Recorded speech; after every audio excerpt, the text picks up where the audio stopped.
محترم، اب یہ سحری اٹھتی، اکثر لوگ سحری کے وقت اٹھتے ہیں تو کچھ وقت عبادت کے لیے وقف کر لیتے ہیں، روز سحری کرتے ہیں، اس سے پہلے اٹھ کر عبادت کرتے ہیں۔ جو تہجد ہے نا، تہجد، اس کو جو ہے وہ ضرور کریں۔ سحری تو ہم نے کرنی ہوتی ہے، کچھ دیر پہلے اٹھ کر عبادت کریں اور تہجد جو ہے وہ ضرور ادا کریں۔ ہمارے نبی کریم رؤوف الرحیم صلی اللہ علیہ وآلہ وسلم آپ پر 6 نمازیں فرض تھیں، 6 نمازیں آپ پر ضروری تھیں۔ ہم جیسے فجر، ظہر، عصر، مغرب، عشاء پڑھتے ہیں نا، تو میرے نبی کریم کے لیے تہجد جو تھی وہ بھی آپ پر فرض تھی، آپ ضرور روزانہ پڑھتے تھے۔ فجر، ظہر، عصر، مغرب، عشاء، ان نمازوں کے بعد سب سے جو فضیلت نماز ہے نا وہ تہجد ہے۔ ان نمازوں کے بعد بڑا مقام ہے اس کا، تہجد پڑھنے کا۔ یہ تو حضور اکرم صلی اللہ علیہ وآلہ وسلم کی حدیث مبارکہ ہے۔ حضور فرماتے ہیں 3 ایسے عمل جو رب کی بارگاہ میں اللہ تبارک و تعالیٰ کو بہت بہت زیادہ پسند ہے، کہ جو بندہ یہ 3 عمل کرتا ہے اللہ تبارک و تعالیٰ بہت زیادہ خوش ہوتا ہے۔ وہ کون کون سے ہیں؟ ایک کہ رات کے وقت تہجد ادا کرنا، دوسرا نمازوں کے لیے صفیں باندھنا، تیسرا میدان جنگ میں اپنی صفوں کو درست کرنا۔ یہ ایسے 3 عمل ہیں کہ جو بندہ کرتا ہے، جو کرے تو رب اللہ تبارک و تعالیٰ بہت زیادہ خوش ہوتا ہے۔ تو یہ تہجد جو ہے وہ ادا کرے۔ جب سحری کو اٹھے روزہ رکھنے کے لیے، اس سے پہلے آپ لوگ تہجد ادا کریں، جو عبادت کریں۔ وہ جو گھڑیاں ہوتی ہیں وہ بڑی برکتوں والی گھڑیاں ہوتی ہیں، قبولیت کی گھڑی ہوتی ہے۔ اگر انسان کو کوئی پریشانی ہے نا، کوئی مصیبت ٹل نہیں رہی، کوئی دعا قبول نہیں ہو رہی، تو وہ تہجد شروع کر لے۔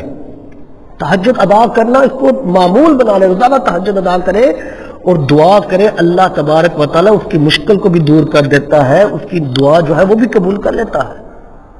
یہ تہجد کا طریقہ کیا ہے؟ یہ ہوتے ہیں 12 نفل ہوتے ہیں، 12 نفل ادا کرنے ہوتے ہیں، 2 کر کے، کم از کم 2 نفل اور زیادہ سے زیادہ 12 نفل ادا کریں، اور 2 کر کے یہ پڑھے جاتے ہیں۔ تو اس کا وقت کب شروع ہوتا ہے؟ بہتر جو وقت ہے وہ ہے سحری کا۔ ویسے اگر عشاء کی نماز آپ لوگوں نے ادا کر لی اور نماز کے بعد آپ سوئے ہیں، چاہے 5 منٹ سوئے، چاہے 10 منٹ یا 1 گھنٹہ 2 گھنٹہ، اس کے بعد جاگے ہیں، تو آپ کے لیے تہجد جو ہے وہ پڑھ سکتے ہیں۔ لیکن بہتر جو وقت ہے وہ سحری کا وقت ہے، کیونکہ وہ جو وقت ہوتا ہے وہ رزق بانٹنے کا وقت ہوتا ہے، رب رزق تقسیم کرتا ہے، تو اس وقت زیادہ بہتر ہے یہ ادا کیا جائے۔ سحری کرے، سحری کو اٹھے، سحری سے پہلے کچھ وقت پہلے اٹھ جائے اور تہجد ادا کرے۔ اس کے 12 نفل ہوتے ہیں، 2 کر کے، اس کے 2 رکعت کر کے پڑھنے ہوتے ہیں۔ اب کیا اس میں پڑھنا ہے؟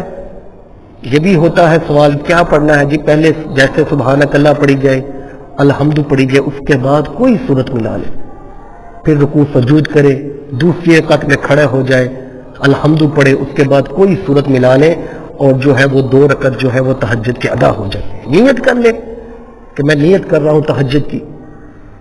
ویسے جو اللہ کے نیک بزرگ ہیں ان کا ایک طریقہ بھی ہے، وہ کیا کرتے ہیں، وہ جب تہجد ادا کرتے ہیں پہلی الحمد کے بعد الحمدللہ پڑھتے ہیں، اس کے بعد 5 مرتبہ کل شریف پڑھتے ہیں پہلی رکعت میں، اور پھر جب دوسری رکعت آتی ہے، دوسری رکعت میں الحمد کے بعد سورۃ فاتحہ کے بعد 3 مرتبہ کل شریف پڑھتے ہیں۔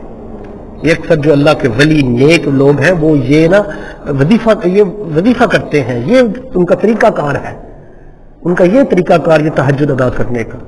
یہ بہت اچھا طریقہ ہے۔ اگر انسان چاہے تو کوشش یہی کر لے کہ پہلی رکعت میں سورۃ فاتحہ کے بعد 5 مرتبہ کل شریف پڑھ لے، اور دوسری رکعت میں سورۃ فاتحہ کے بعد 3 مرتبہ کل شریف پڑھ لے، اور جب یہ تہجد ادا کی جائے گی تو حضرات محترم پھر اس وقت دعا کرے، جو مشکلات ہیں تمہاری دور ہو جائیں گی، جو دعائیں ہیں وہ قبول ہو جائیں گی۔ وہ جو وقت ہوتا ہے وہ رب رزق تقسیم کرتا ہے، پھر بے تحاشا رب رزق عطا کرے گا۔ تو ہمیں یہ تہجد ضرور ادا کرنی چاہیے۔